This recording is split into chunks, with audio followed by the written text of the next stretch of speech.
pour ce petit retard, mais notre ami Knut Ljogot est engagé dans un marathon de conférences aujourd'hui et il a commencé tôt ce matin, il terminera tard ce soir, il avait besoin absolument aussi d'un peu d'eau. Mais je voulais commencer par quelques lignes qui ne sont pas de moi, mais d'un certain Théophile Gautier, qui écrit en 1841, au moment du Salon, « Monsieur Biard, revenu d'un long voyage au pôle Nord, de ces fabuleuses régions du Spitzberg et du Groenland, où le reflet des aurores boréales illumine des amoncellements de glace bleuâtre, ou d'interminables nappes de neige livide, nous fait voir des échantillons de Lapons, de Groenlandais et autres populations arctiques, peints avec talent et sincérité, qui ne nous donnent pas la moindre envie d'aller passer nos vacances au pôle. » Pour Théophile Gautier, il s'agit là d'amoncellements de glace, de nature extrême et phénoménale, qui au fond n'intéressent que médiocrement les peuples des pays tempérés. Plus le tableau semble exact, et plus il semble improbable. La pêche aux morses, qui doit être de la plus scrupuleuse vérité, alors on vous l'avait apporté, malheureusement il est dans un état ici un petit peu hors catégorie, enfin bon, malheureusement on ne pourra pas vous le montrer ici, mais c'est un tableau effectivement très, très étonnant, semble totalement improbable alors qu'il est de la plus stricte fidélité. Effectivement, François-Auguste Biard s'est rendu au pôle Nord, se rendu au Spitzberg, dans ce grand Nord, en 1839, en accompagnant l'expédition La Recherche. Et il ouvre par cette aventure, cette expédition, un nouveau champ à ses propres tableaux, lui qui était surtout connu pour une peinture de genre très, très, très cocasse, burlesque, vers des paysages fantastiques dont il va proposer une sorte de condensé, de synthèse au moment du Salon de 1841, quand il revient et qu'il associe en un seul tableau différents points de vue sur ce Spitzberg, avec un ciel d'aurore boréale qu'il a vu bien ailleurs au moment du retour et de sa traversée de la Laponie. Mais ce qui est intéressant ici, c'est que François-Auguste Biard va créer une sorte d'image plus que réel de ce paysage nordique pour le public parisien qui, même si Théophile Gautier semble nous dire qu'il était médiocrement intéressé par ces paysages, va néanmoins durablement s'inscrire dans un imaginaire fantastique qui avait été préparé auparavant par des tableaux comme celui-ci que François-Auguste Biard avait présenté au Salon de 1839, l'embarcation attaquée par des ours polaires, inspirée de textes d'aventure, mais aussi d'illustrations réalisées par des dessinateurs voyageurs lors d'expéditions précédentes, dans lesquelles il associait donc à la fois aventure, imagination, avec un relevé précis de silhouettes de glaciers. Et c'est sans doute cet imaginaire-là qui va avoir, malgré les réticences de Théophile Gautier, une fortune particulièrement importante et que l'on retrouve dans des tableaux assez spectaculaires comme ce tableau d'Edwin Henry Landseer, « Man Proposes, God Disposes », qui se trouve aujourd'hui dans un collège londonien. Et qui a la réputation d'être un tableau hanté face auquel on échoue systématiquement aux examens si on est placé devant lui, voire des histoires assez macabres d'étudiants ayant commis des suicides après avoir été exposés à ce tableau. Mais il y a très certainement une forme d'imaginaire macabre qui s'associe à ces paysages glaciaires, à ce grand nord qui entre aussi dans une littérature d'épouvante et un imaginaire qui perdure jusqu'à aujourd'hui. Et je tenais à vous montrer ici la couverture d'un roman à succès, The Terror de Dan Simmons, qui est sorti en 2007, d'un écrivain américain qui a été immédiatement traduit en différentes langues. Et vous voyez que pour les éditions américaines, allemande, espagnole, ont choisi toujours la même image pour la couverture, soit cette Magdalena Bay de Billard, qui condense ces effets d'angoisse de mort suscités par ce paysage. Et effectivement, c'est ce que Billard et sa compagne Léonie Donné notent quand ils sont sur place, c'est que ce Spitzberg, où ils trouvent des traces d'hommes qui ont été pris par les glaces, des pêcheurs de morses, des pêcheurs de baleines, qui ont cru pouvoir survivre en se créant des petits abris et dont on retrouve finalement uniquement le squelette ou des tombes réunies. Cette île est hantée par la mort, cette île est hantée par l'angoisse d'être pris par la glace, d'être surpris par cette nature plus forte. Et elle déboussole complètement par un paysage qui semble irréel. Et Léonie Donné, la compagne de Billard, va écrire qu'elle a l'impression d'être plongée dans un paysage de fées, de contes de fées, que personne ne pourra croire véritable quand elle en parlerait de retour à Paris. Pour Dan Simmons, cette image est associée à l'histoire d'un autre naufrage ou une autre disparition, celle de la MSH Terror, qui était donc un des bateaux dirigés par Franklin, qui s'est perdu dans ces glaces. L'histoire d'hommes perdus dans les glaces, hantés par des êtres surnaturels. Et c'est cet imaginaire-là aussi qui, aujourd'hui, est extraordinairement populaire. Il suffit de penser à une série très, très, très regardée, Game of Thrones, dont la phrase « Winter is coming » et ce grand mur du Nord qui ouvre vers un paysage plein de mystères et de menaces, est véritablement obsédant dans l'imaginaire contemporain. Donc Billard, malgré ce peu de succès qu'il a eu au Salon de 1841, au dire de Théophile Gautier, a néanmoins ouvert quand même la voie vers un imaginaire du Nord. Et c'est pour nous parler de cet imaginaire du Nord aujourd'hui que je suis très heureuse de pouvoir vous présenter les intervenants qui vont raconter un petit peu comment cet imaginaire ou cette représentation de paysages nordiques s'est mise en place. Nous avons le plaisir d'entendre Knut Lyøgot, qui est le directeur de l'Institut nordique de l'art, qui a auparavant travaillé dans plusieurs musées et dirigé différents musées importants de Norvège, et qui est un des grands ambassadeurs de l'art norvégien et qui, pour le festival, a été un des artisans indispensables pour réunir ici les intervenants et aussi pour organiser l'exposition Sauvage Nudité que vous pouvez voir dans les appartements Mérimée.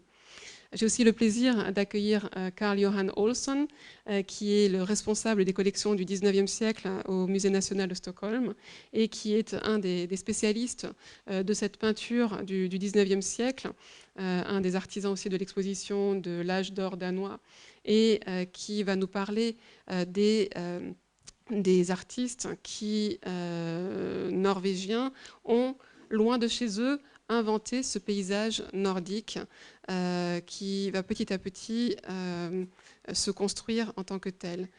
J'ai aussi le plaisir de vous présenter Adèle Akamatsu, doctorante à l'université François Rabelais de Tours et Paris 1 Panthéon-Sorbonne, dont la thèse est dédiée précisément aux peintres allemands du 19e siècle qui ont inventé un Nord par rapport à cette Italie qui habitait la peinture de paysage, comment ce Nord est apparu dans la peinture de paysage entre imaginaire et expérience et exploration.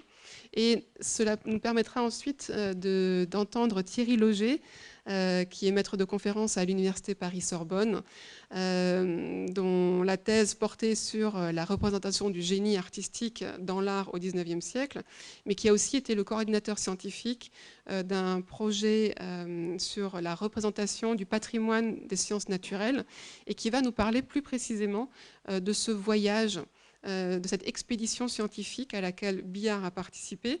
Et il va nous présenter aussi le défi que cela représente pour un historien de l'art d'aller sur le terrain et de se confronter aussi à ce matériau qui a été réuni par les artistes pour construire ce savoir et cette représentation de paysages nouveaux et dont on découvre alors les anfractuosités et les spécificités.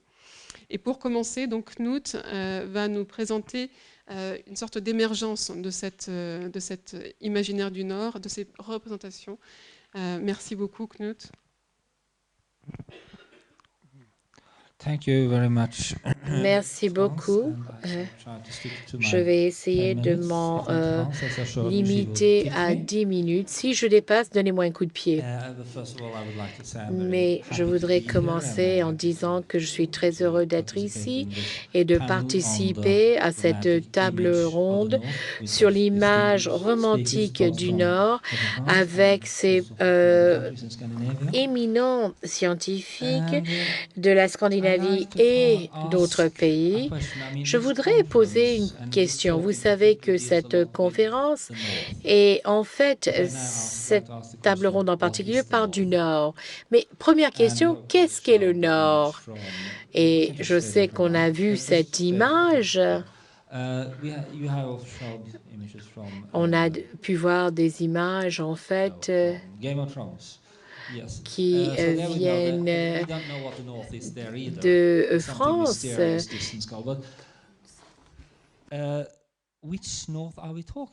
De Game of Thrones aussi. Mais on parle de quel nord ici? Est-ce qu'on parle du nord de l'Europe de façon en général? Est-ce qu'on parle de la Scandinavie lorsqu'on parle du nord ou est-ce qu'on parle de pays individuels? Vous savez que l'hymne national de Suède qui dit « Je vais vivre et mourir dans le Nord ». Et pour les Suédois, le Nord, c'est la Suède. Pour les Norvégiens, le Nord, c'est la Norvège. Donc, vous savez que le Nord peut être également utilisé en tant que métaphore de son propre pays. Et bien sûr, on peut parler également du Grand Nord, lorsqu'on parle de l'Arctique, c'est-à-dire au nord de la Norvège et de la Suède. Et étant donné que je sais qu'on a pu voir des représentations de la Scandinavie, moi, je voudrais parler en fait du Grand Nord, de l'Arctique. Ici, vous avez l'image suivante. J'ai l'impression qu'elle a été en fait réduite, cette image. Peut-être que c'est enfin, vous arrivez à voir ce que c'est, je pense. En fait, ici, lorsqu'on parle du Nord, on parle du Thule, c'est-à-dire les bords du monde. Pour, en fait, les Romains, c'était un lieu lointain, dangereux. On peut voir ces cartes très anciennes qui datent de la fin du XVIe siècle. On peut parler des premières expéditions au Grand Nord. On essaye de trouver un passage, le passage du Nord, qui allait vers le Spitzberger. Et cela vraiment fait référence à l'échange, aux échanges commerciaux, à la chasse à la baleine, comme ce que nous faisons aujourd'hui. Mais aujourd'hui, en fait, on a tendance à forer du pétrole et du gaz à la place. Donc, on voit comment cette image du Nord, en tant que lieu dangereux, est montrée. Et c'est parce qu'en fait, le Nord est entouré de montagnes. Mais il y a une raison pragmatique pour cela. Vous savez que lorsqu'on parlait du Grand Nord, on voulait aussi protéger nos intérêts. Alors, encore une carte encore plus ancienne, Carta Marinia des pays scandinaves. Vous voyez l'Islande, la Norvège, la Suède, le Scandia en fait.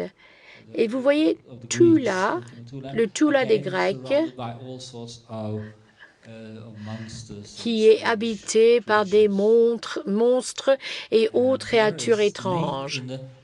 Ici, vous voyez le Maelstrom de Lofton, qui a été repris par Edgar Allan Poe au milieu du 19e siècle. Et là encore, c'est la nature qui est dangereuse. Là, ici, en fait, vous avez Olaus Magnus qui a fait cette gravure à partir du bois. Ici, là encore, une image. Vous voyez des serpents de mer. Et en fait, c'est quand même l'âge des Lumières. Et pourtant, on a encore ces images de monstres. Ici, vous avez Henri Fuseli ou Johann Heinrich Fuseli en allemand. Là, ce tableau, en fait, concerne Milton, John Milton et Paradis perdu, en fait. Et ici, vous avez la sorcière, la nuit, qui rend visite à la Laponie. Et les sorcières de Laponie où ils sont en train de manger des enfants. Donc toujours pour montrer que le Nord est un lieu de sorcières, de magie noire. Et là, vous voyez qu'au cours des années 2000, vous avez Louise Bourgeois aussi qui ramène cela. Mais là, on parle de période romantique quand même. Et lors de la période romantique, on voit cette vision du Nord. Et voilà pourquoi les romantiques étaient tant attirés par le Nord. Très peu, bien sûr, d'entre eux avaient visité le Grand Nord, mais ils avaient l'impression, une idée du Nord, un lieu mystérieux de danger. Et vous avez les écrivains également qui, au début du 19e siècle, ont écrit sur le Grand Nord. Vous savez qu'au début de ce 19e siècle, un écrivain danois qui avait dit que c'est un climat très, très froid et ce n'est qu'en été que le soleil passe au-dessus de l'horizon. Et il y a Charlotte Brontë qui, dans son livre Jeanne Eyre, parle du Grand Nord. Elle parle des rives, les rives difficiles de la Laponie, l'Islande, la Groenland, etc. Et il ne faut pas oublier l'ouverture, en fait, du roman classique de Mary Shelley, Frankenstein. En fait, elle parle de la mer de glace. Elle écrit que, en fait, ils sont quasiment entourés de glace qui lui laissent presque pas la possibilité de voir une situation dangereuse. Et ici, on parle du monstre. C'est ici que le monstre Frankenstein apparaît pour la première fois. Et donc, cette association à la tradition gothique est également intéressante. Si vous passez à l'image suivante, je vous ai dit que c'était le premier artiste. Vous savez que ces artistes tels que Friedrich, dont les images du Nord n'avaient jamais d'ailleurs été au nord, voire en Norvège. Mais un des premiers artistes à aller vraiment dans le nord, vers le Cap Nord, c'est Peder Balk, un Norvégien. Comme on l'a déjà dit, il y a une exposition de ses œuvres, également ceux de Bjart et des modernistes. Alors, il a fait un voyage en 1832 et c'est devenu franchement essentiel pour lui. Il a fait des images du Nord à la suite. Voilà une des premières qui est assez naturaliste.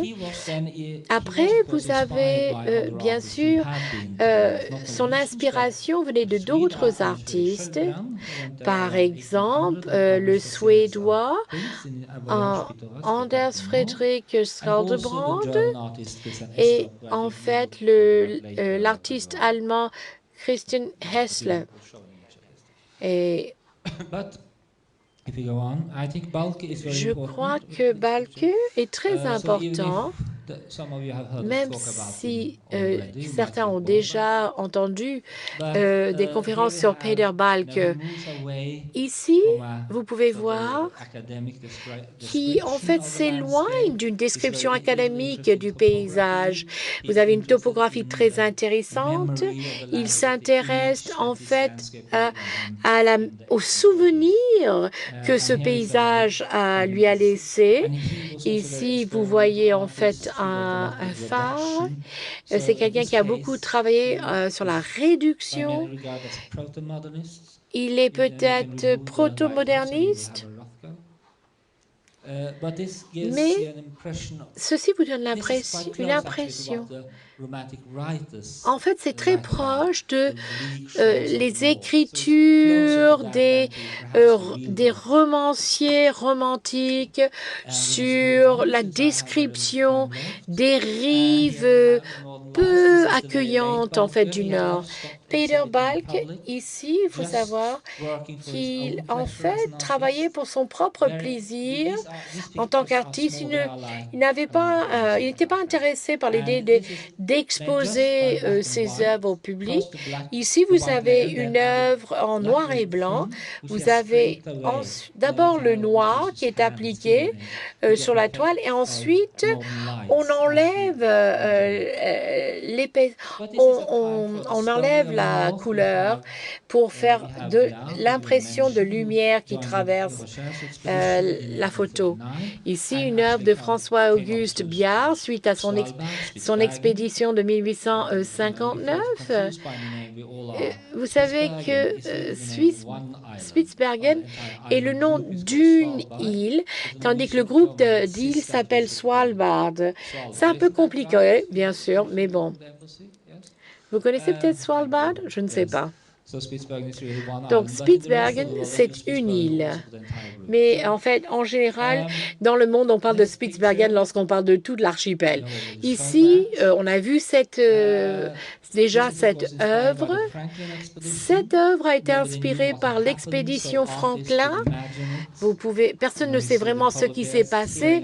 Les artistes ont laissé courir leur imagination. Vous voyez les ours polaires qui déchirent et dévorent. Ensuite, Edwin Landser a été en Groenland.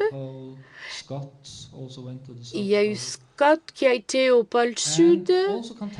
Et vous avez les artistes contemporains qui se sont préoccupés du Nord. Et je vais arrêter là sur mes notes.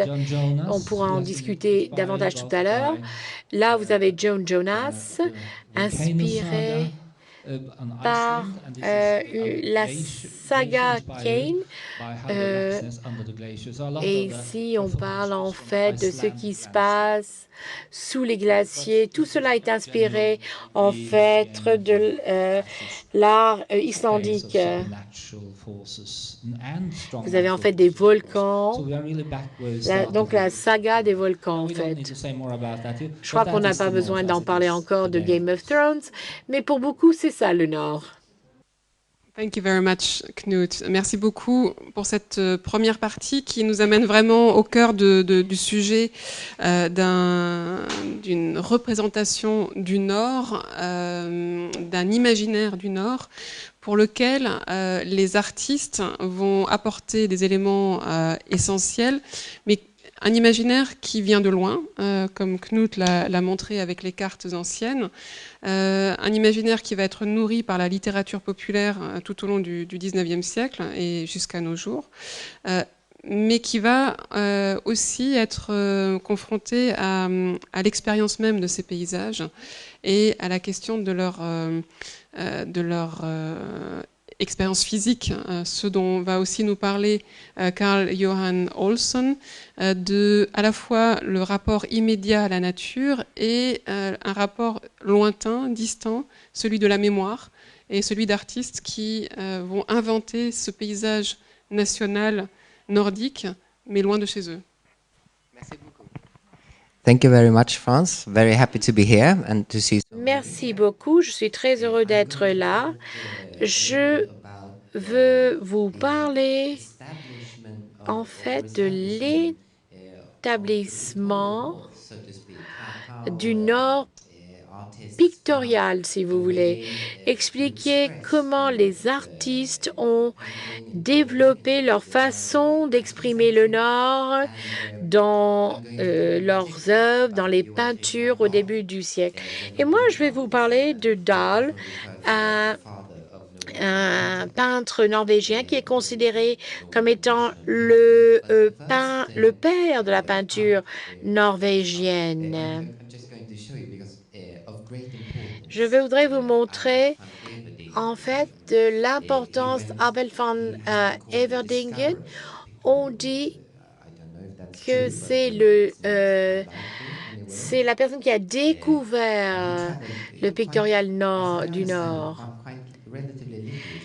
Si j'ai bien compris, en fait, on connaît très peu de choses par rapport à ses voyages au Nord. Il a été en Suède en 1644, la Suède, la Norvège, et ensuite, après ce voyage, il a fait des paysages tels que celui-ci qui sont devenus emblématiques de les paysages nordiques. Ici, vous avez une vue d'un paysage norvégien qu'il a fait. Ici, vous avez Johan Christian Dahl qui très tôt a décidé qu'il souhaitait devenir peintre, artiste. Il a commencé en tant qu'apprenti pour la peinture décorative.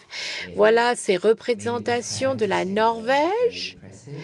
C'est pas très impressionnant, mais a beaucoup de charme. On peut dire que c'est pas très puissant et pas aussi naturel qu'elles deviendront plus tard. Mais très tôt, son ambition était de devenir le peintre national de Norvège. Il faut savoir qu'en Norvège, il n'y avait pas vraiment de scène artistique à l'époque. Vous savez que l'Académie a été créée vers la fin a été créée au XXe siècle. Donc, il a dû partir, aller à l'étranger, afin de pouvoir étudier à l'Académie du Danemark, à Copenhague.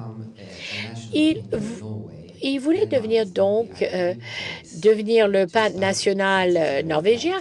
Si on veut le devenir, le Danemark n'est pas vraiment le lieu approprié pour l'apprendre parce que c'est un pays très plat. Et alors, à un moment donné, il écrit chez lui, il dit je serais ravi même de peindre une fontaine d'eau pour représenter une cascade. Mais il n'y en a pas. Et il faut savoir qu'il y a un moment très important où des peintures de peintres néerlandais ou flamands dans les collections danoises, telles que Jaak Witz, par exemple. Et Dahl a commencé à copier ces tableaux. Il a écrit une lettre à son ancien professeur à Bergen. Et il a dit, c'est vrai que personne ne devient maître en faisant de la copie, mais il faut quand même utiliser cela pour apprendre. J'essaie d'apprendre par rapport à Ruisdael et Leringen, mais il n'y a rien de Lorraine, par exemple, à Copenhague. Donc, il est clair qu'ici, il n'y a pas d'eau, de cascade, etc. Il faut faire avec une fontaine d'eau. Je veux vous montrer quelques exemples pour essayer de vous montrer comment Dahl devient de plus en plus indépendant par rapport aux grands maîtres de la peinture ancienne, comment il devient un peintre de plus en plus moderne. À gauche, vous avez un tableau de Ruisdael, à droite de Dahl de 1817. C'est très intéressant parce qu'il lui fait appel quasiment aux mêmes éléments que Ruisdael. C'est une copie libre d'après très Ruisdael, mais il a changé pour rendre la scène plus dramatique. Vous avez le ruisseau qui avance vers le spectateur. C'est un très grand tableau. Il était en Suède, en fait, sur la côte rocheuse de la Suède, pas longtemps avant. Et en fait, c'est le roi du Danemark, Frédéric VI, qui a racheté ce tableau.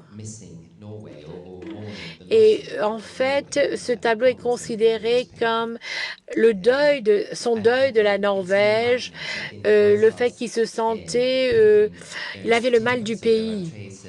Et ici, en fait, on a des traces ici de l'homme qui maîtrise la nature chez Ruisdael, tandis que chez Dahl, c'est la nature telle qu'elle. Alors, Dahl voulait retourner en Norvège, mais pour des raisons diverses, il a fallu attendre longtemps avant qu'il rentre. Donc, il est parti à Dresde et son intention était de ne pas y rester trop longtemps, mais y rester pour le restant de sa vie.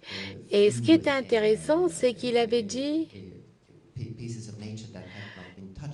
J'ai trouvé si peu de lieux naturels non touchés par l'homme, par la main de l'homme. Ici, vous avez un paysage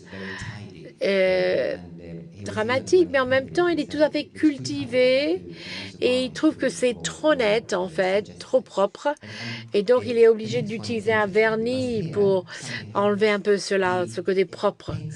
Ici, vous avez un paysage nordique et il utilise cette formation rocheuse c'est une belle interprétation de philosophie romantique pour traiter du lointain, du manque. Ici, on sent, il rêve en fait, il rêve de sa Norvège et de retourner. Et vous savez que il y a un peintre qui l'avait impressionné. Tableau suivant, en fait, Friedrich. Et dans ce tableau-là, on voit un très bon exemple de comment il devient indépendant. Il prend son indépendance par rapport à Ruisdael. Il ne suit aucune formule. Ici, en fait, on a une composition qui est pas très attirante, en fait. Ici, il peint la nature sans trop réfléchir aux questions de composition. Enfin, ici, à la fin de la carrière de Dahl, vous voyez qu'il a peaufiné sa façon de représenter la nature norvégienne. Il a pris de la confiance. Ici, il arrive à utiliser un arbre, un bouleau, pour en fait représenter tout un pays. C'est un bouleau dans l'orage. Et ici, en fait, un exemple, c'est un tableau d'Erdorf, pardon. Il faut savoir qu'on connaît très peu de choses sur lui.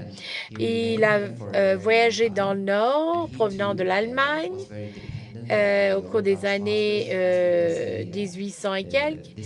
Et il s'est aussi, en fait, inspiré des maîtres néerlandais. Ça pourrait être un Ruisdael ici. Mais après son voyage, voilà le type de composition qu'il a ensuite fait, quelque chose un peu comme Friedrich, mais c'est encore naturaliste dans le sens romantique du terme. Je voudrais conclure donc en vous disant que les maîtres néerlandais de la collection danoise ont eu une influence très importante sur les peintres du Grand Nord. Ici, vous avez Van Everding avec en fait un paysage nordique avec cascade. et Martinus Rørby. Donc, quelques pensées sur comment ces échanges ont eu lieu. Merci. Merci beaucoup. Je pense que c'est un élément extrêmement important pour comprendre aussi comment les peintres se sont emparés de ces paysages au cours du 19e siècle, que de regarder leur maître, leur modèle, qui étaient effectivement ces peintres hollandais du XVIIe siècle, ce qui fait aussi que pendant un certain temps, certains de ces paysages pouvaient sembler assez peu différenciés, c'est-à-dire aussi par rapport à certains paysages ou certains stéréotypes de configuration rocheuse, de cascades, etc., que l'on avait aussi pu développer par rapport aux Alpes. Et certains critiques vont dire quelle différence entre un fjord et un lac des Alpes. Finalement, on se retrouve toujours face à des cascades, des rochers, des lacs. Et on ne voit pas vraiment ce qui est spécifique dans ce nord qui est supposé d'être représenté. Mais quand même, petit à petit, se distingue un vocabulaire, se distingue une certaine tonalité, aussi un intérêt pour la lumière. Et sans doute que Balck est l'exemple le plus radical dans cette démarche. Mais c'est quelque chose qui s'opère chez ces peintres. Et nous allons tout de suite voir comment cela se passe pour les Allemands, où un processus similaire va apparaître. Alors, nous ne savions pas au moment où nous avons préparé cette table ronde qu'il y aurait la possibilité d'avoir une traduction dans l'autre sens. Et pour pouvoir converser avec nos collègues suédois et norvégiens, nous avions aussi invité nos intervenants français à parler anglais. Donc ils l'ont préparé en anglais.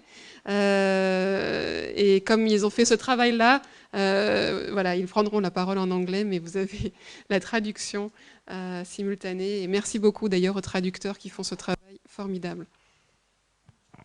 Merci beaucoup. Je suis heureuse d'avoir l'occasion I'm very pleased to have the opportunity. Je suis ravie d'avoir la possibilité de parler de ma recherche pour mon projet de doctorat. Donc, je vais vous parler de l'artiste allemand, quelques générations après Caspar David Friedrich, qui avait décidé qu'il pourrait peindre le Nord à Dresde et que l'Allemagne, c'était déjà le Nord. Mais plus tard, les artistes allemands ont décidé de découvrir le Nord scandinave. Et Everdingen et les voyages de Dahl et leurs peintures ont donné une impulsion décisive dans le développement de ces voyages artistiques vers la Suède et surtout vers la Norvège. Donc, c'est imprégné avec ces deux exemples, Everdingen et Dahl. Et vous voyez, par exemple, Christian Ernst Morgenstern au début de 1827 et Louis Gornit en 1832. Ils ont décidé de voyager vers la Norvège et plus tard d'aller en Suède. Donc, cette peinture d'une cascade à l'ouest d'Oslo, on a l'impression que c'est une variation sur le thème populaire des eaux puissantes entourées de rochers que nous avons déjà vu dans les peintures de Everdingen, Ruysdael et Dahl. Mais il voulait se libérer de tels modèles. Par exemple, dans cette peinture qu'il a peint juste après son voyage de 1835 en Norvège, il a choisi de peindre le fjord comme un décor pour un paysage idyllique. Donc là, vous voyez la récolte. Donc vous voyez que là, vous avez une vie de paysan idéalisée. Et vous voyez que c'est idéalisé, c'est un décor du Nord sauvage qui a été développé plus tard par Everdingen et ensuite par Dahl.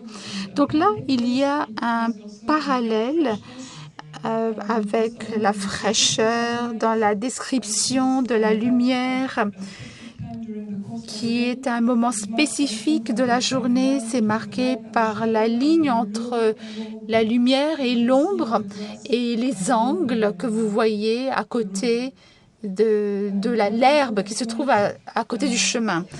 Donc là, on voit qu'on a étudié ce paysage sur le terrain.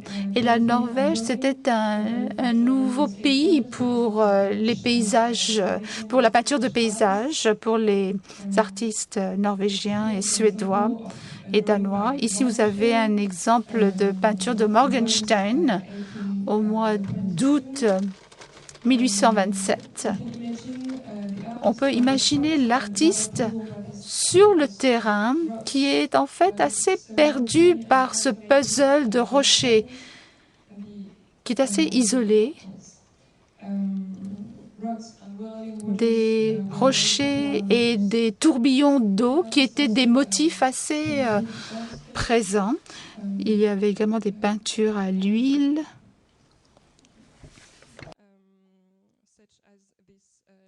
Donc ici,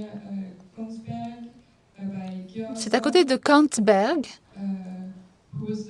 Georg Sald est le peintre. C'était un peintre qui était établi à Düsseldorf.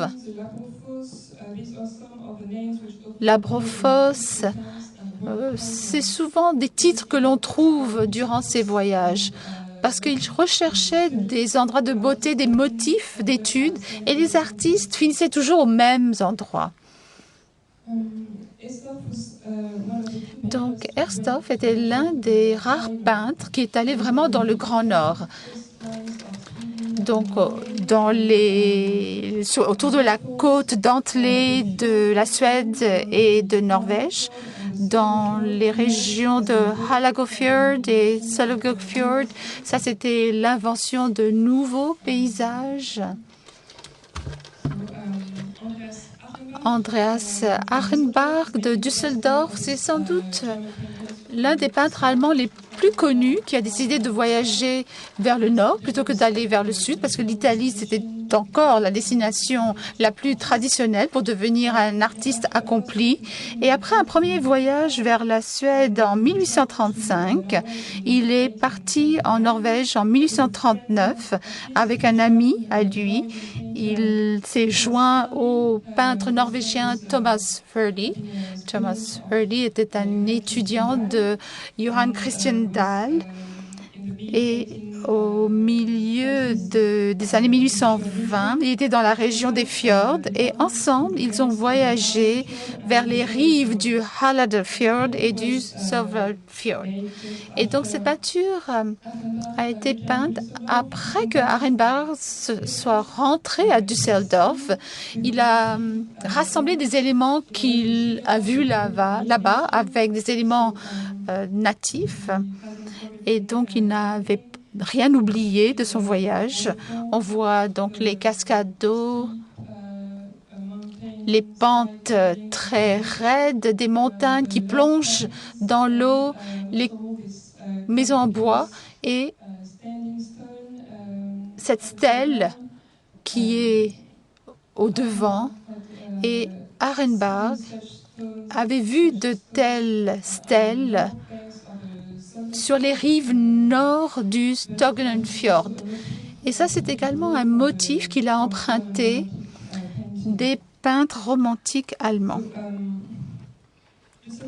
Donc, Düsseldorf et son académie, au début des années 1840, a attiré de jeunes peintres norvégiens, tels que Hans Kurde, Frédéric Gurde, et ceci a remotivé les Allemands pour voyager en Scandinavie.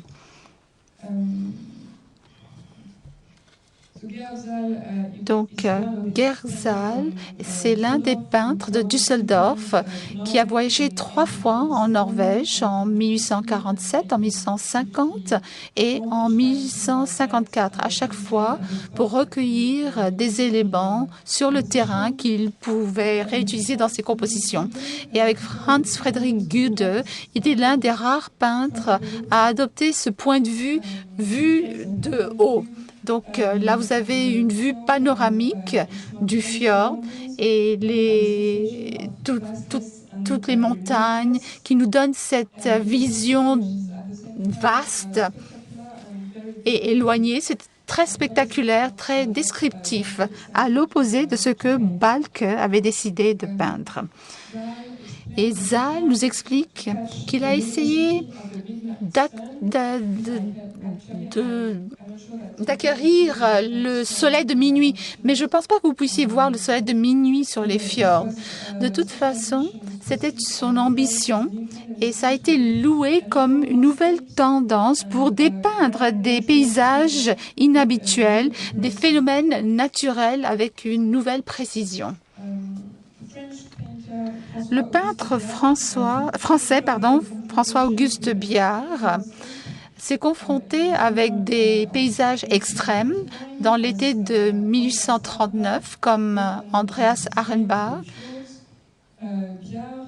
Et Biard et sa fiancée, Léonie Dabier, sont allés sur l'île arctique de Spitsbergen. Et à Hammerfest, ils se sont joints à l'expédition scientifique de la Commission scientifique du Nord à bord du navire La Recherche. Et on en a déjà parlé, donc je ne vais pas répéter ce qui a déjà été dit. Je vous remercie. Ce qui est très intéressant, en fait, dans cette façon de s'approprier les paysages, c'est que c'est une histoire qui ne se fait pas uniquement face à la nature, mais en fait face à l'art. Donc on l'a entendu avec cet héritage de tableaux qui hantent la mémoire collective des artistes, ces tableaux qui ont marqué en fait les codes de la peinture de paysage, les tableaux de Everding et de Ruysdael, mais c'est aussi une histoire de creuset de relations, et vous avez évoqué Düsseldorf, qui était aussi d'ailleurs un creuset de relations, puisque c'est là où Knut et moi nous nous sommes rencontrés la première fois il y a quelques années autour de l'école de Düsseldorf et de son rayonnement international. Effectivement, les artistes scandinaves commencent à voyager de plus en plus, à se former ailleurs qu'à Copenhague en allant dans des écoles comme celle de Düsseldorf. Et il se crée des relations amicales, des relations fortes entre les artistes qui vont conduire un nombre important d'artistes allemands à se rendre en Norvège en particulier pour travailler sur le terrain. Et c'est ce que Adèle vient de nous présenter. On a un moment assez important aussi dans le changement de paradigme, c'est-à-dire cette création d'une école d'art dans les pays scandinaves et de sa connexion très profonde avec les artistes allemands, mais pas seulement, aussi anglais et français. Ce qui est aussi intéressant, et qui sera peut-être une question qu'on va se poser et que Thierry Leger va aborder aussi dans son intervention, c'est la question de cette lumière étrange du Nord. Quand vous allez voir les tableaux de Balck à l'exposition ici, dans les appartements de Mérimée, vous allez spontanément vous dire quel beau paysage nocturne avec quelle lune vraiment magique. Et en fait, tout à l'heure, on en parlait, en fait, il s'agit d'un soleil. Et il y a là une lumière qui est tout à fait étrange, qui n'est ni celle de la nuit, ni celle du jour. Et c'est exactement ce que Biard note dans son journal, ou dans ses lettres, plutôt quand il décrit son voyage. C'est cette lumière pâle de la nuit qui transforme complètement le paysage. Et cette chevauchée qu'il fait et qu'il décrit dans ses lettres, où il devient un véritable héros mythique, le fait passer de paysage hollandais, comme il les appelle, ou comme les appelle Léonie Denet. Elle parle de ces paysages à la Paulus Potter qu'ils ont traversés en traversant la Hollande, donc cette nature paisible. Et tout d'un coup, ils évoquent une chevauchée à travers des gravures de Callot qui montrent la tentation de Saint-Antoine, donc avec cet univers mythique qui semble habiter les montagnes arides entre la Suède et la Norvège. Et tout d'un coup, il ne parle plus d'images, mais il parle de poésie quand Bjart dit qu'il chevauche son cheval comme dans la ballade de Lénore. Tout d'un coup, les morts vont vite. Tout semble spectaculairement fantomatique. Les bouleaux qui ont un aspect squelettique et le bruit des chouettes, les chouettes qui ricanent et qui semblent se moquer de ces voyageurs qui courent vers la mort. Tout d'un coup, on a un basculement de ces paysages finalement dans lesquels on trouve une forme de confort vers une nature qui est plus hostile. Bjart fait ce voyage-là, mais en réalité, il le fait dans des conditions bien plus confortables qu'il ne le prétend.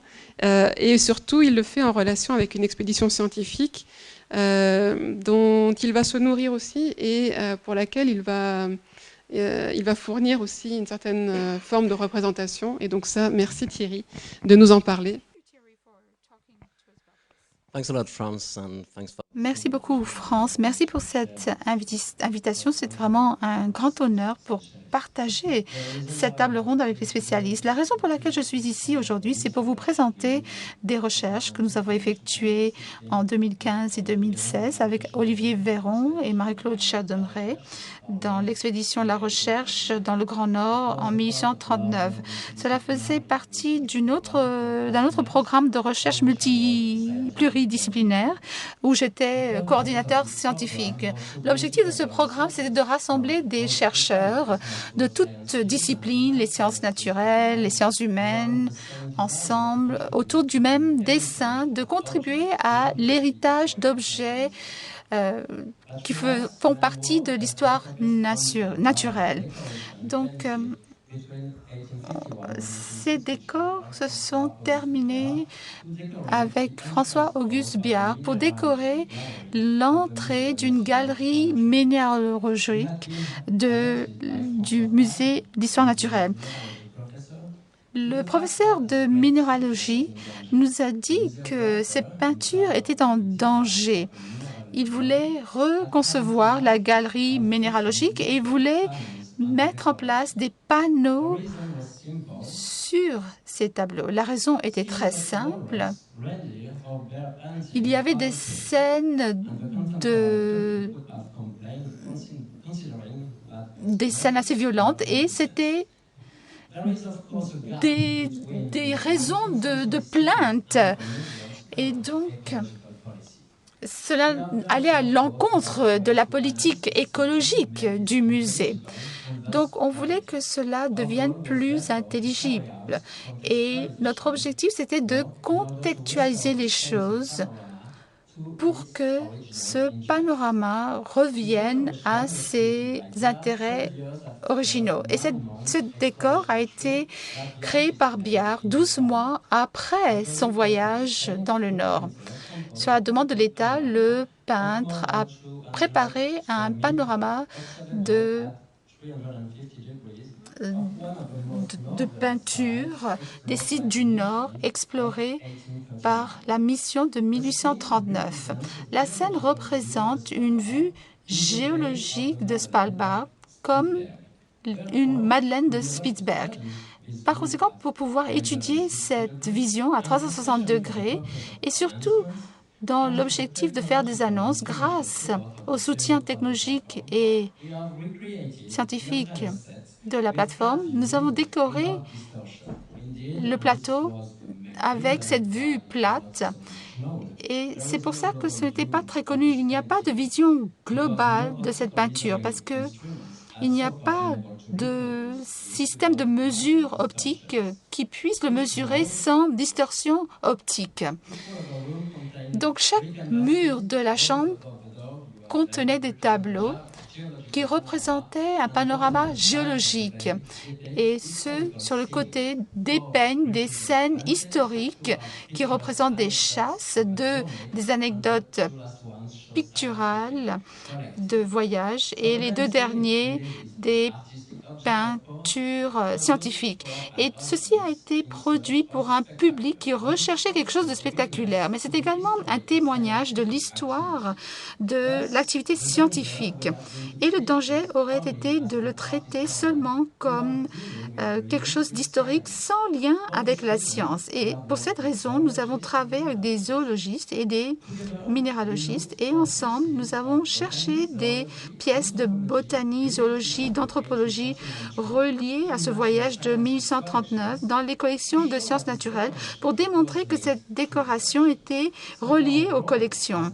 Donc notre rôle en tant qu'historien d'art, c'était de révéler que la participation de Biard était en fait individuelle. Et pour faire cela, il était également nécessaire d'évaluer une partie de l'invention de la fantaisie inhérente dans l'expédition et l'iconographie qui en découlait. Donc, je ne vais pas aller plus loin, mais cette peinture a été faite avant qu'il n'aille dans le Grand Nord. Mais ce qui est intéressant pour moi, c'est que Biard lui-même a écrit que Louis-Philippe lui a demandé, lorsqu'il a montré cette peinture dans les salons, « Vous avez deviné le Grand Nord ». Et le roi lui aurait offert de se joindre à l'expédition qui a quitté 3 mois plus tard pour Spitzberg. Mais la réalité était totalement différente. Biard a demandé de participer à cette expédition et on lui a permis d'y aller en bateau, mais il a été obligé de payer pour son propre voyage. Donc, ce n'est pas vraiment la même histoire. Donc, pour comprendre l'histoire et comment l'image a été changée, il faut analyser tout ceci conjointement. Le travail essentiel dans cette expédition, dans cette recherche, c'est ces rapports immenses qui comprenaient 20 volumes et 516 plaques. Chaque illustrateur a sa propre spécialité. Mayer est l'illustrateur principal. Son rôle est de capturer les endroits qui présentent des aspects remarquables. Géo, sa spécialité, c'est... En fait, il a fait des dessins d'histoire naturelle et des portraits des habitants. Et les valets a fait des dessins de plantes, d'animaux. Et il a également dessiné des originaux sur la vie.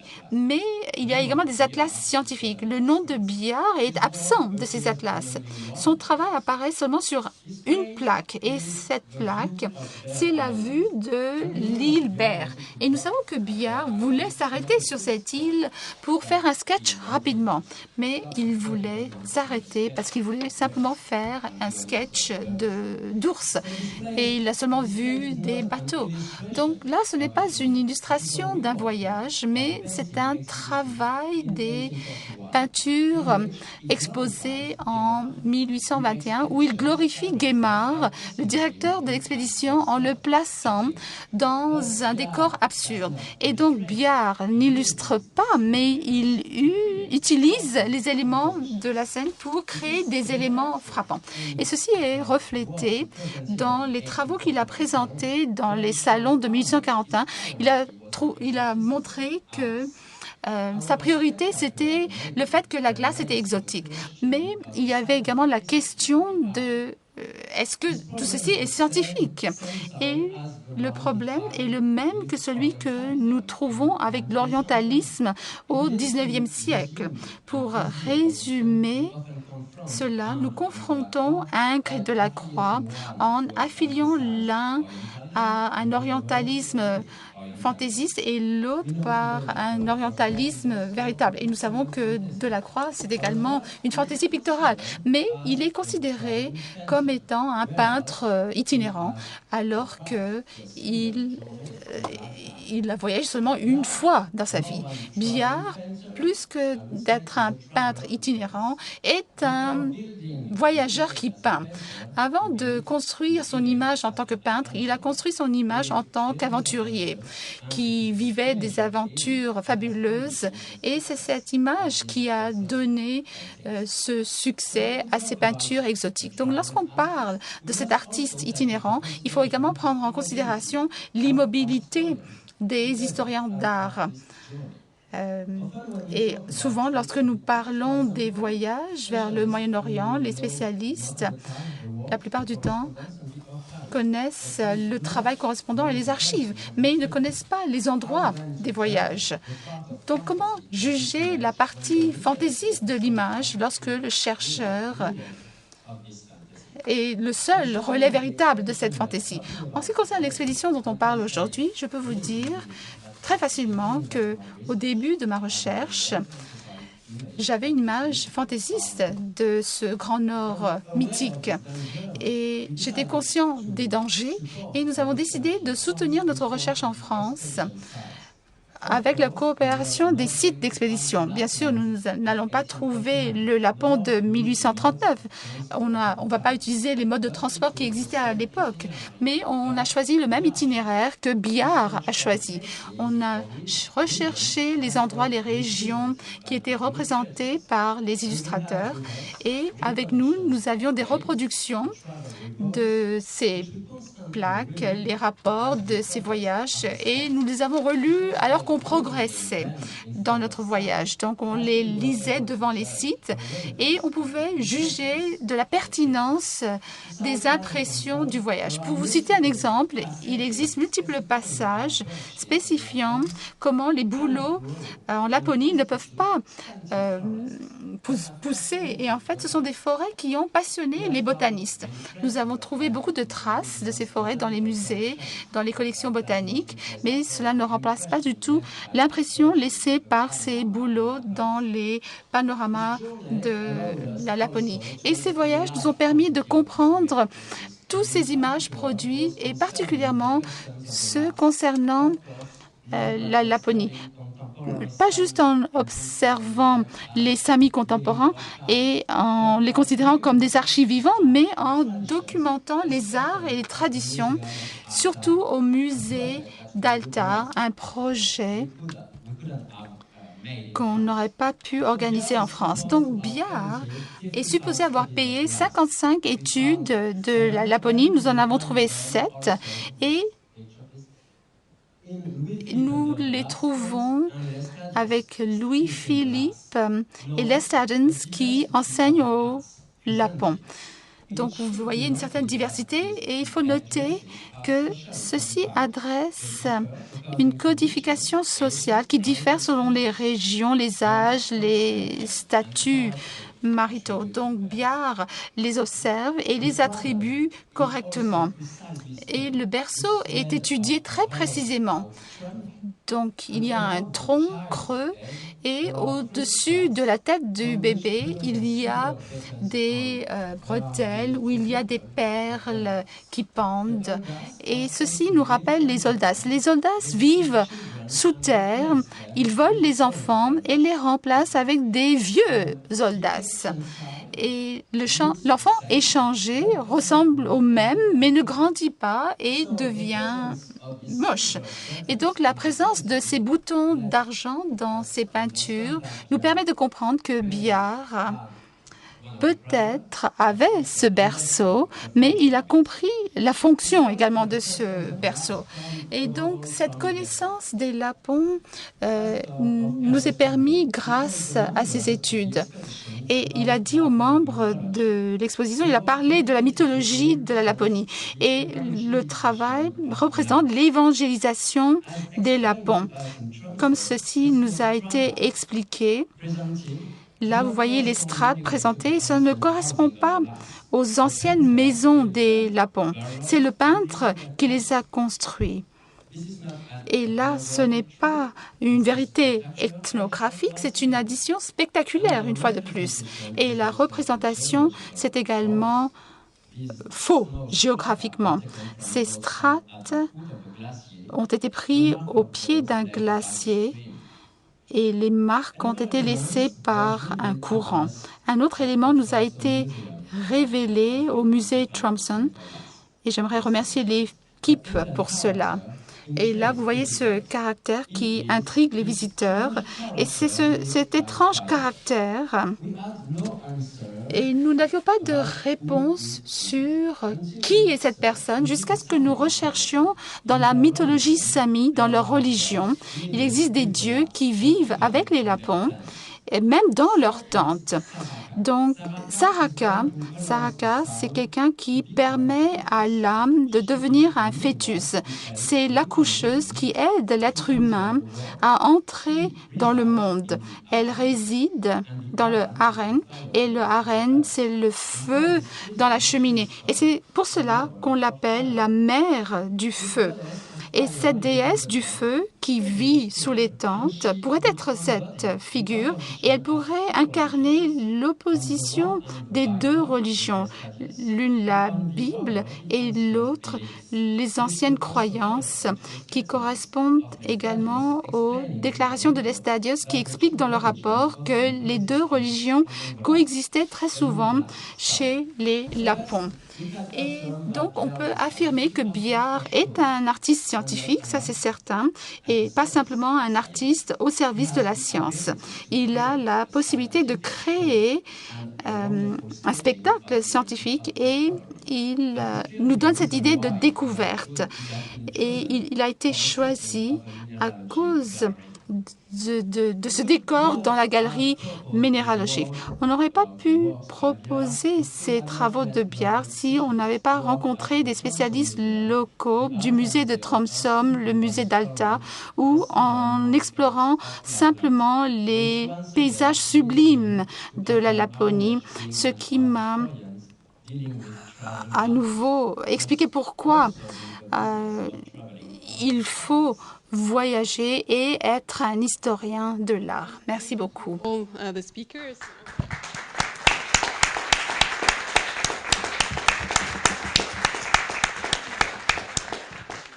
Merci beaucoup. Nous avons encore à peu près 5 à 10 minutes pour des questions. Si vous avez envie de poser des questions aux intervenants, n'hésitez pas à le faire. Peut-être juste commencer par d'abord vous remercier encore une fois parce que je pense qu'il y a une très belle résonance entre les contributions. Nous sommes passés d'un or mythique à un or exploré. Un or qui a été une représentation nourrie par l'art lui-même, par une tradition du paysage, et qui s'est transformé au cours du 19e siècle de façon très profonde, avec cette réinvention finalement d'un or à l'aune de son mythe et de son exploration scientifique. Il y a vraiment une sorte de rencontre et qui se produit chez Biard de façon spectaculaire et spectaculairement efficace. Mais cela dit, on a aussi parlé de Balck, et chez Balck, il y a cette forme d'expérimentation de la forme et des matières qui est liée aussi à cette expérience du paysage et aussi des limites finalement de ce que ce genre peut rencontrer à ce moment-là en termes de marché, en termes de collection, en termes de commandes. Comme Knut l'a rappelé tout à l'heure lors de la session précédente, Peter Balck réalise ses tableaux dans son atelier de façon moins tournée vers l'exposition ou la commande, et il est dans une forme d'expérimentation obsessionnelle sur la représentation de ces phénomènes d'aurore boréale, des glaciers, avec une matière qui se transforme elle-même. Ces couches d'encre et de pigments qui deviennent comme une sorte de glacis, la matière qui est grattée, frottée, tamponnée à l'éponge. Il y a un travail d'expérimentation. Et finalement, on a deux sortes de voies ici entre un or qui devient un or très populairement efficace et puis un or qui devient une sorte de source d'inspiration pour une expérimentation esthétique qui va avoir aussi une fortune très importante. Et l'exposition nous montre bien finalement ces deux aspects-là. Je ne sais pas si Knut, tu veux peut-être ajouter un mot ou une question. If you want to just... Je pense que votre dernier point est très intéressant. Je pense qu'il y a au moins deux traditions, si pas plus. Vous avez bien sûr Balthus, en fait, Balkus, pardon, qui en fait a des images qui ne sont pas du tout liées à la représentation topographique, mais comme vous l'avez dit, il y a les éléments de l'imagination et il y a aussi la vérité scientifique. Vous avez aussi d'autres éléments entre ces deux écoles. Je crois que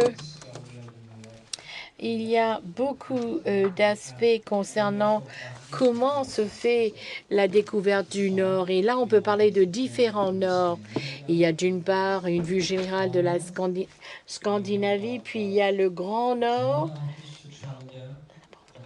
Je crois qu'il y a les artistes qui ont voyagé, mais il y a aussi ce que vous avez dit, c'est qu'il y avait également des peintres, des artistes norvégiens qui voyageaient également. Et donc, en contact avec les artistes allemands, suédois, vous avez parlé en fait d'interaction. Et c'est vrai, il y a cet accompagnement de collègues allemands. Et vous avez en fait Christian Wallenstein également, dont on pourrait mentionner. Mais il y a bien sûr des francophones, un Suède ici, un Norvégien, mais il ne faudrait pas oublier les artistes danois qui étaient très importants au XVIIIe siècle dans la découverte des paysages du Nord et scandinaves. Il y a Carlsen, par exemple. Il a en fait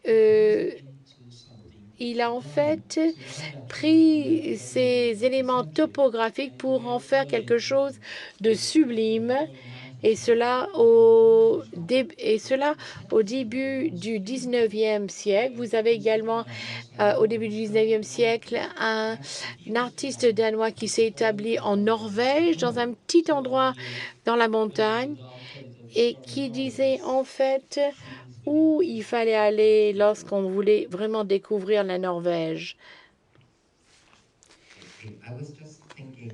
Je pensais à une théorie, quelque chose de très intéressant. Très souvent, je réfléchis à quelle est la réelle différence entre un paysage de Everdingen, Ruisdael et Dahl. Les Irlandais, bien sûr, sont très réalistes, mais je pense que la différence est au niveau de l'approche scientifique, parce que Dahl était un peu un scientifique amateur, un botaniste. Il s'intéressait également à la géologie. Et si vous regardez ses peintures, eh bien, ils ressemblent beaucoup à ceux de Ruisdael. Et en fait, où vous avez très peu de détails, d'observation. Mais à l'époque romantique, la science est très importante. Les émotions n'excluent pas la science et vice-versa. Et donc, c'est une très belle chose. En fait, j'ai une question. Je suis vraiment intriguée par cette idée d'expérimentation. Croyez-vous qu'il existe un lien entre le peu d'heures de lumière dans le Grand Nord et le fait qu'il y ait beaucoup moins de couleurs, que la palette de couleurs est réduite, qu'on utilise beaucoup de noir et blanc, et peut-être que cette expérimentation nous donne une nouvelle approche pour voir ces paysages. Je trouve que c'est une observation très intéressante. Balke et les travaux de Balke sont certainement liés à la lumière, l'effet de la lumière sur le paysage, pas du point de vue naturaliste, mais les émotions créées par le paysage, le souvenir d'un paysage. Je pense que lorsqu'on regarde ce travail, lorsqu'on regarde des commissions de Louis-Philippe au cours des années 40, je pense qu'il y a réellement une tentative de trouver le bon moyen d'exprimer la nature. Oui, donc je crois que oui. Les expérimentations que l'on voit aussi dans l'exposition et qui peuvent intriguer, c'est-à-dire le travail qu'il a sur le noir et blanc, mais aussi sur le bleu. Comment est-ce que tu expliques ces usages aussi de matériaux nouveaux? Est-ce qu'il expérimente non seulement sur des pigments traditionnels, mais aussi sur de nouveaux colorants, de nouvelles... voilà. Et je vous invite vraiment à aller voir l'exposition parce que vous allez voir de très très belles petites pièces qui montrent cette expérimentation. Quel est son rapport en fait à la matérialité même? Est-ce qu'il y a des éléments qui nous indiquent qu'il était conscient? Tu l'évoquais tout à l'heure, je crois que il peignait ces tout petits tableaux sur des supports venant plutôt de la construction. Et pas de la toile traditionnelle. Est-ce qu'il y a, à propos de ces pigments même, quelque chose à dire sur son goût de cette voilà, expérimentation artistique et formelle? Well, as we have already stated, Balke... Comme vous l'avez déjà dit, Balke était un artiste qui a passé toute sa carrière à expérimenter. Je crois que c'est quelqu'un qui était à la recherche de nouvelles idées. Et vous savez qu'il a dû voir beaucoup de choses et il a dû s'inspirer de beaucoup de choses qu'il a pu voir. Et je dirais que il était au 19e siècle, mais peut-être plus comme les artistes contemporains. Il aimait changer de médium. Vous savez que dans le passé, lorsqu'un artiste trouvait un procédé, une mode de travailler, il s'y tenait. Tandis que Balke expérimentait, cherchait autre chose. Il expérimentait avec les pigments, déjà les couleurs. C'est l'époque où on commence à créer des bleus artificiels. Et il faut savoir qu'en Norvège, au début du 19e siècle, c'était le pays qui avait la plus grande industrie de cobalt à travers le monde. Et la Norvège exportait du cobalt à la Chine et ailleurs. Nous savons que Balke avait écrit en fait à l'usine commandant du bleu qui provenait de minerais naturels. Mais nous n'avons pas fait suffisamment d'analyse par rapport à cela. Et je dois dire qu'avec le studio de conservation principal d'Oslo, nous voulons faire davantage d'analyse. On n'a pas encore pu confirmer qu'il utilisait le cobalt comme pigment. Merci. Ce qui était très intéressant aussi dans les interventions, c'est qu'on a vu qu'il y a là des idées, des convictions par rapport à la nature qui sont traduites par la peinture de paysage, montrant le nord, en particulier la puissance de la nature. Et on a vu aussi le tableau de Landseer avec cette phrase que... Man proposes, God disposes, qui montre une forme d'impuissance face à Dieu, mais surtout face à la nature. Et c'est quelque chose qui revient très souvent dans la critique par rapport à ces représentations de la nature déchaînée dans le Nord, telle qu'elle peut apparaître aussi chez les peintres, chez Billard, une nature face à laquelle l'homme est impuissant, où il n'y a plus finalement de de destin, de possibilité d'imaginer un salut venant du ciel, puisque la nature en réalité est beaucoup plus forte que tout cela, et qui réduit la place de l'homme très fortement par rapport à sa maîtrise de l'environnement. Et donc on a vu ici voilà, une nature pittoresque, une nature mythique, une nature scientifique, mais c'est aussi une nature qui joue un rôle nouveau. Et je trouvais du coup intéressant que Adèle Akamatsu nous présente un tableau de Gurlitt qui joue au contraire sur une nature réconfortante, qui paraît presque surprenante dans ces différents paysages, qui explorent au contraire plutôt cette autre facette d'une nature puissante, qui est un peu le contrepoint de la nature telle qu'elle a été aussi explorée en Italie. Peut-être que vous pouvez aussi nous dire un petit mot sur la façon dont les peintres allemands ont joué avec cette idée-là. Well, there was a kind of transposition. Je pense qu'il y avait une sorte de transposition d'idées et de modèles de composition qui ont demandé beaucoup pour établir cela au niveau de l'art. Tout d'abord en Suisse, par exemple. Suisse qui était en fait une des destinations principales pour les artistes. Vous savez que les paysages norvégiens avec leurs montagnes, leurs vallées dénudées étaient associés à des paysages plus familiers, ce qui est assez pittoresque, même s'il y a en fait une contradiction parce que ces peintres voulaient voyager en Norvège afin de pouvoir échapper aux Alpes qui étaient devenues touristiques. Trop de voyageurs, trop de peintres, trop d'artistes. Et une fois en Norvège, ils ont tendance à utiliser des compositions déjà connues.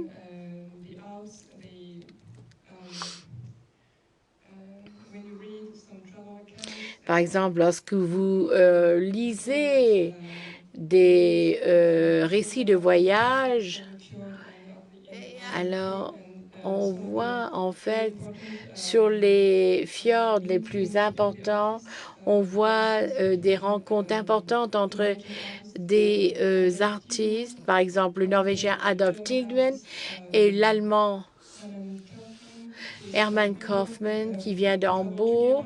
Ils voyagent ensemble.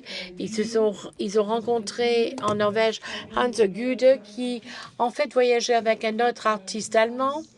Et donc ces artistes sont allés en Norvège pour découvrir de nouveaux paysages non déflorés. Et plutôt que des formes familières. I mean, I suppose France do you want us to wrap up soon? Est-ce que vous voulez qu'on conclue rapidement? Je pense qu'il y a un aspect que nous n'avons pas encore traité ici. C'est le paysage en tant que lieu historique. Parce que bien sûr, il y a des sites historiques avec d'anciens monuments de l'époque viking et des lieux qui ont été popularisés en fait dans la littérature norvégienne, les différentes sagas volcaniques et autres. C'est extrêmement important que cette nature est porteuse d'une histoire et qu'elle est habitée par des récits légendaires aussi. Alors, des récits qui ne sont pas toujours très localisés comme Ossian, que chacun porte dans sa poche en se promenant et en imaginant ce qu'il va voir, mais aussi des légendes beaucoup plus liées à l'histoire de la Norvège, en l'occurrence. C'est un aspect qui est très fort, mais qui n'est pas non plus singulier pour les pays scandinaves. on imagine, quand on lit Pierre-Henri de Valenciennes, écrivant son traité pour la peinture de paysage, il parle de ces terres italiennes où on marche finalement dans les pas des grands hommes du passé, et où on retrouve aussi où la nature devient le lieu de l'histoire. C'est quelque chose qui est aussi le cas pour le Nord, mais avec une histoire que l'on se réapproprie à ce moment-là de manière particulièrement forte. Et je pense que c'est un thème qui excède effectivement nos 5 dernières minutes, mais que vous allez pouvoir retrouver au fil de certaines conférences de ces jours, puisque nous avons la grande chance d'avoir de très grands spécialistes nordiques parmi nous qui vont parler de ces questions aussi, des dernières découvertes archéologiques autour des Vikings, mais aussi la construction identitaire des pays scandinaves. Donc je vous invite vraiment à poursuivre ces réflexions dans les conférences des jours à venir, et je vous remercie beaucoup pour votre attention et vous souhaite un très bon festival.